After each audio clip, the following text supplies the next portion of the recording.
میں آپ سے کچھ باتیں کرنا چاہتی ہوں اپنے دل کی. وعدہ کریں کہ خاموشی سے سنیں تاکہ ہم اور آپ کوئی دل کی باتیں کر لیں. ٹھیک ہے؟ تو میرے بھائیوں اگر بیٹھ سکتے ہو تو بیٹھ جاؤ.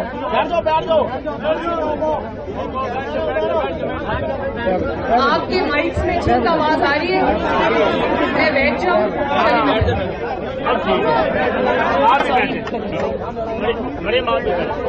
یہ کس کا ہے؟ میں بس ٹھیک ہے.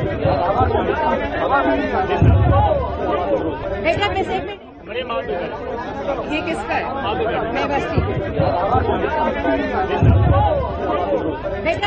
ایک منٹ یہ موبائل نیچے کرنا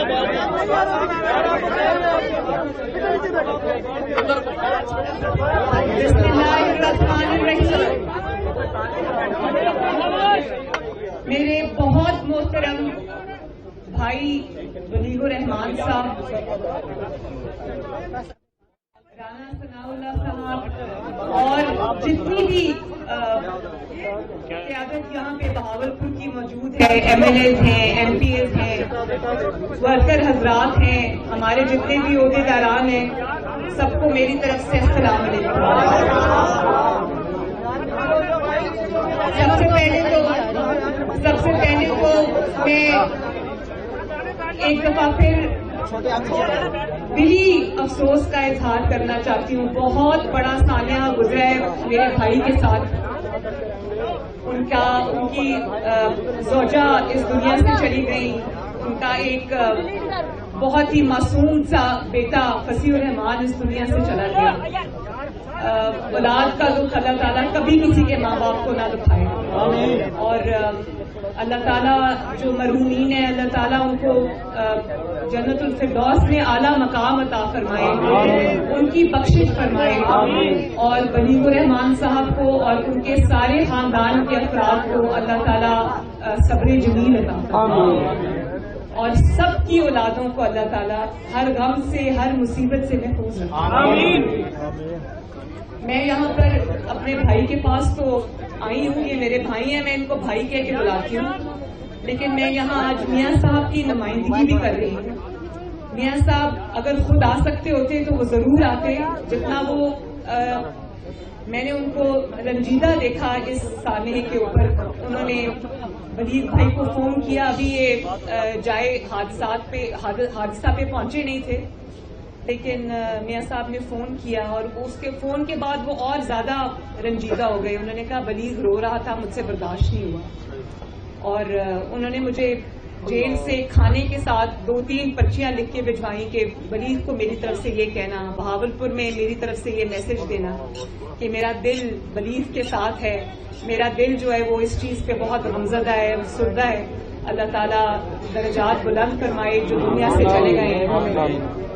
تو دوسرا میرا خیال ہے کہ ابھی ایک بہت بڑا سانحہ اور بھی ہوا ہے، جو قمر الزمان قاہرہ صاحب کا بہت ینگ بیٹا، جس طرح سے وہ اتنے برے حادثے میں اس کا انتقال ہوا ہے، اس پہ بھی ہم سب کا دل بہت رنجیدہ ہے. بہت افسوس ہے مجھے، کیونکہ جو والدین ہیں جن کی اولاد ہے وہ یہ سمجھ سکتے ہیں کہ اولاد کا دکھ کیا ہوتا ہے. اور جو بچہ ہے اسامہ، شاید اس کا نام ہے، اسامہ کے ساتھ اس کا ایک دوست بہت خوبصورت سا معصوم سا بچہ تھا، اس کی بھی ڈیتھ ہو گئی. میں اس کے والدین کو نہیں جانتی، میں اسامہ کو نہیں جانتی، لیکن ہم ان سے بھی دلی ہمدردی کا اظہار کرتے ہیں اور ان کے درجات کی بلندی کا اور بخشش کا بھی کے لیے بھی دعا کرتے ہیں. اسی طرح میرے بھائیوں اور بہنوں، شاید آپ نے سنا ہو، یہ سوشل میڈیا پہ میں دیکھ رہی تھی کچھ تصاویر آئیں. محمد سے تعلق رکھنے والا ایک خاندان تھا، اس کی بچی فرشتہ، جس طرح سے اس کی بے حرمتی کی گئی اور اس کا قتل کیا گیا بے رحمانہ انداز سے. میں نے جب جو تصاویر دیکھی میرا دل کانپ اٹھا. میری اپنی 2 بیٹیاں ہیں اور مجھے میں خود کسی کی بیٹی ہوں، مجھے احساس ہے کہ یہ کتنا بڑا دکھ تھا. اور آپ یہ دیکھو اسلام آباد میں اس کا والد کوئی مزدوری کرتا ہے یا کام کرتا ہے، میں نہیں جانتی وہ کون لوگ ہیں، مگر جب وہ بچی درندگی کا نشانہ بنی. اس کے بعد کوئی ہسپتال اس کی جو پوسٹ مارٹم کرنے کو تیار نہیں تھا, کسی تھانے نے اس کی رپورٹ درج نہیں کی. تو میں ارباب اختیار سے یہ کہنا چاہتی ہوں کہ اس چیز کا نوٹس لیں. وہ صرف محمد کی بیٹی نہیں تھی, وہ کسی قبائلی علاقے سے تعلق رکھنے والی بچی نہیں تھی, وہ پاکستان کی بیٹی تھی. اور جو لوگ بیٹیوں والے ہیں وہ اس چیز کا احساس کرتے ہیں. اور میں اپنے جو قبائل محمد قبائل کے جتنے بھی بہن بھائی ہیں ان سے میں ہمدردی کا بھی اظہار کرتی ہوں, اور میں ان کے ساتھ اس وقت کی گھڑی میں کھڑی ہوں, اور انشاءاللہ تعالی ہم اس کے لیے فرشتہ کے لیے آواز بھی اٹھائیں گے. اللہ تعالیٰ اس کے ماں باپ کو بھی صبر عطا فرمائے. اور یہ تو میرے بھائیوں بہنوں یہ وہ والے سانحات ہیں جو انفرادی بھی ہیں, جن کا تعلق ایک خاندان سے ہے. لیکن ایک سانحہ پاکستان کے ساتھ ایسا بھی ہوا ہے جس سے 22 کروڑ عوام چکی میں پس گئے. یہ حکومت جو آئی ہے نالائقوں کی نا اہلوں کی, یہ بھی غریب عوام کے لیے کسی سانحے سے کم نہیں ہے.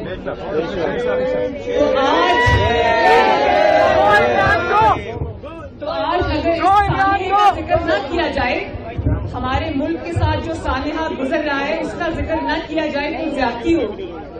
مجھے بتائیں, میرے بہن بھائی یہاں پر کھڑے ہیں, روز صبح جب اٹھتے ہیں تو کیا خبر سنتے ہیں؟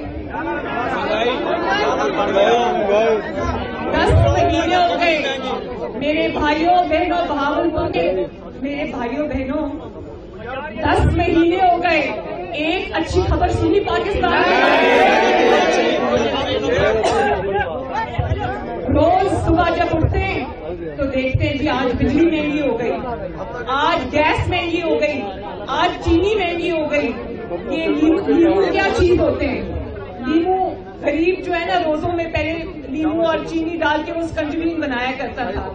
50 روپے کلو بھی لیمو کی بڑی قیمت ہوتی تھی, آج 400 روپے کلو ہے. 500 روپے کلو بہاولپور میں.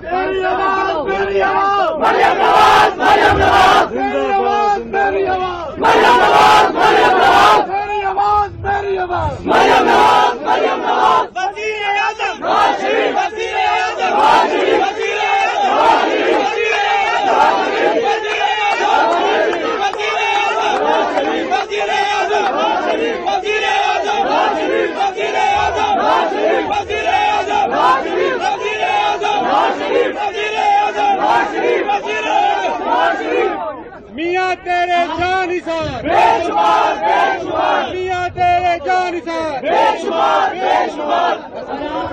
جانتے ہیں جب بجلی اور گیس کا بل آتا ہے, گیس کی قیمتوں میں پچھلے 4 ماہ میں 140% اضافہ ہوا ہے. بجلی کی قیمتیں دیکھو کہاں سے کہاں پہنچ گئی ہیں. مجھے ایک عورت ملی, بھائیوں ذرا سنیں, مجھے ایک عورت ملی, غریب عورت تھی. اس نے کہا میں کپڑے دھوتی ہوں لوگوں کے گھروں میں, 20,000 روپیہ کما لیتی ہوں, مختلف گھروں میں کپڑے دھوتی ہوں. کہنے لگی کہ میرا بل جو ہے اس دفعہ بجلی کا وہ 25,000 روپیہ ہے. 20,000 اس کی تنخواہ ہے, ایک کمرہ ہے, پنکھا ہے شاید اور کوئی 2-3 لائٹس ہوں گی. کہتی ہے کہ مجھے 25,000 روپیہ بل آیا ہے, تو باجی ہم بل میں کھانا کھائیں, دوائیاں خریدیں, بچوں کی فیسیں دیں یا کیا کریں؟ تو غریب جس چکی میں پس رہا ہے, مجھے میاں صاحب نے, جب بھی میں میاں صاحب کو ملنے جاتی ہوں جیل میں, تو انہوں نے آج تک, یا پارٹی کے جتنے افراد ہیں وہ اس بات کی گواہی دیں گے کہ آج تک میاں صاحب نے نہیں کہا کہ میرے لیے آواز اٹھاؤ, یا مجھے جیل سے باہر نکلنے کے لیے, میری آزادی کے لیے یا میری رہائی کے لیے آواز اٹھاؤ. ایک بار نہیں کہا. اگر کہا تو یہ کہا, مجھے کہا کہ لوگوں کے دکھ درد میں جا کے شامل ہو. مریم باجی قدم بڑھاؤ, ہم تمہارے ساتھ ہیں. مریم باجی قدم بڑھاؤ, ہم تمہارے ساتھ ہیں. مریم باجی قدم بڑھاؤ, ہم تمہارے ساتھ ہیں. مریم باجی قدم بڑھاؤ, ہم تمہارے ساتھ ہیں. غریبوں کو ظلم سے بچاؤ, ہم تمہارے ساتھ ہیں. وزیر اعظم وزیر اعظم وزیر اعظم. اور میاں صاحب مریم نواز, مریم نواز, مریم نواز, مریم نواز, مریم نواز. آپ نے کہا کہ میں تو اس وقت عوام کے بیچ میں نہیں جا سکتا. جاؤ جا کر لوگوں کے دکھ درد دیکھو جو مہنگائی کی چکی میں پھنس رہے ہیں, کاروبار بند ہو رہے ہیں, تنخواہیں اتنی ہیں یا بڑی ہیں؟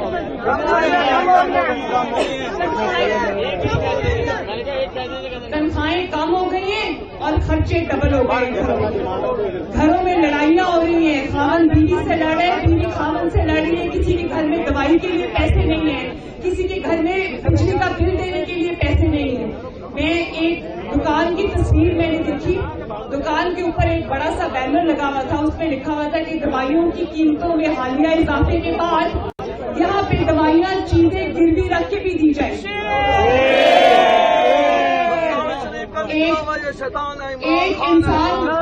ایک انسان کا میں نے سوشل میڈیا پہ کوئی پڑھا, وہ کہتا ہے کہ میں دکان پہ فارمیسی پہ کھڑا تھا, دوائیوں کی دکان پہ, تو میں کوئی دوائی لے رہا تھا, تو ایک بوڑھا 70-75 سال کے کوئی باریش بزرگ تھے, وہ آئے, انہوں نے کہا بیٹا مجھے یہ دوائی 2 مہینے کی دوائی وہ لے کے جایا کرتے ہوں گے پہلے. تو انہوں نے کہا بیٹا یہ تو 7,000 روپے کی دوائی ہے, اس دفعہ آپ نے مجھے 10,000 کی اور 10,500 کی دوائی آپ نے دی ہے. اس نے کہا بڑے میاں قیمتیں بڑھ گئی ہیں. کہتے بیٹا کچھ رحم کرو, میرا بیٹا میرا خرچہ اٹھاتا ہے, میں کس منہ سے جا کے اس کے آگے ہاتھ پھیلاؤں کہ میری دوائیوں کی قیمت بڑھ گئی ہے تو میری جو مہینہ کا وظیفہ مجھے ملتا ہے وہ زیادہ کر لوں. بیٹا میں اپنے بیٹے کے آگے ہاتھ نہیں پھیلا سکتا, تمہیں کچھ کم کر دو. تو یہ جو مشکلات ہیں, جب سے میاں صاحب کو بند کیا اور پھر ڈالر کی قیمت دیکھ رہے ہو نا, یہ جو نالائق اعظم ہے اس کو میں وزیر اعظم نہیں کہتی.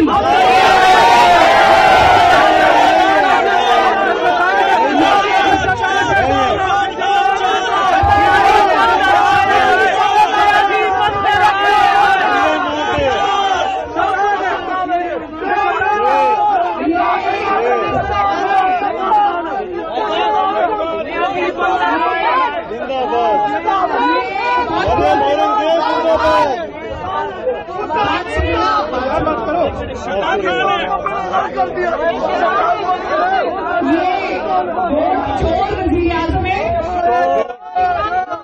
چوری کر کے آیا, چور دروازے سے آیا, اور آج دیکھیں نا ذرا ایک افطاری کیا ہو جاتی ہے اپوزیشن کی, ان کی ٹانگیں کانپنے لگ جاتی ہے.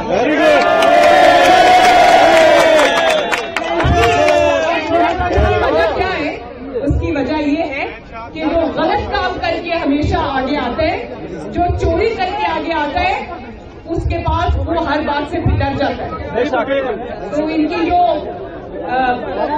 جو کپاہٹ ہے نا اور ان کی جو خوف ہے وہ نظر آ رہے ہیں. اور اوپر سے پرفارمنس کیا ہے, کبھی کہتا تھا کہ میں کبھی کسی کے آگے ہاتھ نہیں پھیلاؤں گا, کہتا تھا یا نہیں کہتا تھا؟ نالائق کے آگے کہتا تھا میں کسی کے آگے ہاتھ نہیں پھیلاؤں گا, میں ہاتھ نہیں پھیلاؤں گا, خوشی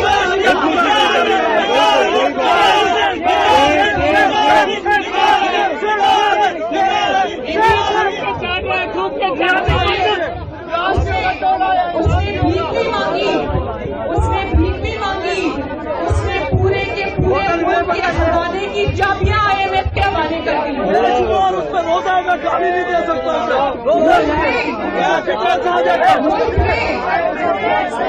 بھائی بات تو سنو نا, بات سنو, مجھے چیخ ملک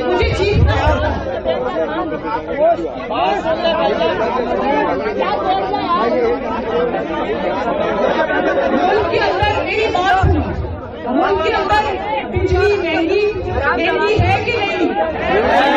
میری بات کا جواب تو میں کچھ سوال پوچھوں, بجلی مہنگی ہے یا نہیں؟ گیس مہنگی ہوئی یا نہیں؟ آٹا مہنگا ہوا کہ نہیں؟ سبزیاں مہنگی ہوئی کہ نہیں؟ دالیں مہنگی ہوئی کہ نہیں؟ دوائیاں مہنگی ہوئی کہ نہیں؟ ہر چیز مہنگی ہو گئی. صرف 2 چیزیں سستی ہیں اس وقت پاکستان میں, ایک ہمارے روپے کی قیمت اور ایک پاکستان کی خود مختاری. صرف یہ 2 چیزیں جو اس وقت سستی ہے پاکستان میں, باقی تو غریب کا سانس لینا بھی مشکل ہوتا ہے۔ اور جس نے ملک کو دیکھو 8 مہینے میں نواز شریف کو جب ملک ملا تھا کس حال میں ملا تھا؟ ٹوٹا پھوٹا لوٹا پھوٹا ملک ملا تھا نواز شریف کو۔ اس نے دھرنوں کے خلاف باوجود، سازشوں کے باوجود ملک کو اللہ تعالیٰ کے فضل و کرم سے کہاں پہنچا دیا؟ اب لوڈ شیڈنگ ہو رہی ہے یا نہیں ہو رہی؟ لوڈ شیڈنگ کو نواز شریف نے ختم کیا، دن رات بجلی کے کارخانے لگائے، اور اس کا کریڈٹ بھی ہم یہ لینا چاہتے ہیں۔ اور نواز شریف نے جتنے بھی کام کیے اپنے خلاف سازشوں کے باوجود، دھرنوں کے باوجود، وہ ملک کو کہاں لے گیا؟ اور کتنی بڑی نالائکی چاہیے اس چیز کے لیے کہ ملک کو وہاں سے یہاں لانے میں 8 مہینے میں نالائک اعظم نے ملک کا یہ حال کر دیا۔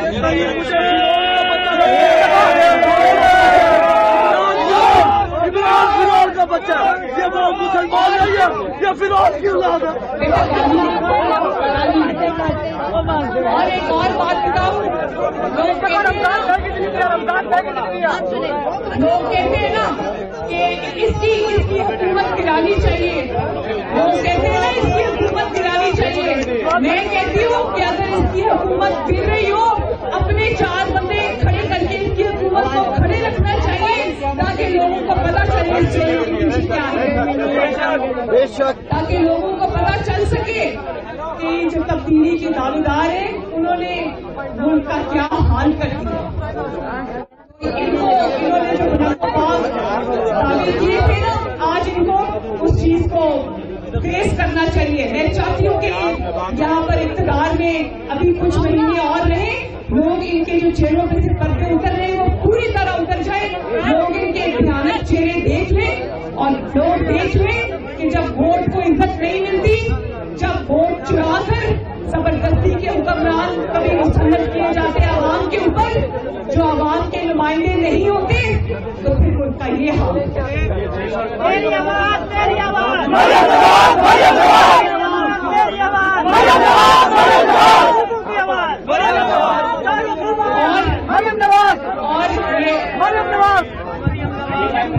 یہ جو ترقی کے دروازے پاکستان پہ بند ہو گئے ہیں نا، یہ جو دہشت گردی پھر سے واپس آ رہی ہے، مہنگائی پھر سے واپس آ رہی ہے، جو دوسرے ملک میں آپ تماشا بن رہے ہیں، ہمارا جو نالائق اعظم ہے وہ ملک کے دوسرے ملکوں کے دورے کرنے نہیں جاتا، وہ پیسے مانگنے جاتا ہے۔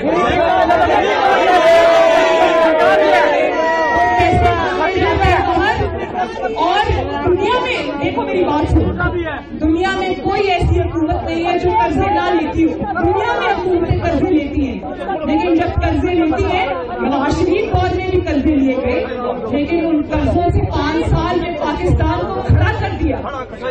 10,000 کلومیٹر موٹر وے بن گئی، سڑکیں بن گئی، اتنے بڑے بڑے کارخانے لگ گئے بجلی کے، اس کے علاوہ مہنگائی کنٹرول کی، ملک کی آمدنی بڑھائی۔ یہ تو کہتے ہو کہ نواز شریف حکومت میں اتنا قرضہ لیا، یہ نہیں بتاتے کہ نواز شریف نے وہ پیسے کما کر ملک سے آمدنی بڑھا کر کتنے قرضے واپس کیے، پہلی دفعہ ہسٹری میں۔ اور پھر پہلی دفعہ 2017 کے اندر IMF کو خدا حافظ کہہ دیا تھا، اور اب ہمارے جو وزارت خزانہ ہے اس کے اندر IMF خود آ کے بیٹھ گئی ہے، اور IMF ہماری تقدیر کے فیصلے کرے گی۔ IMF کے پاس ہماری خزانے کی چابیاں ہیں، تو لوگوں یہ ملک اللہ کے حوالے ہے۔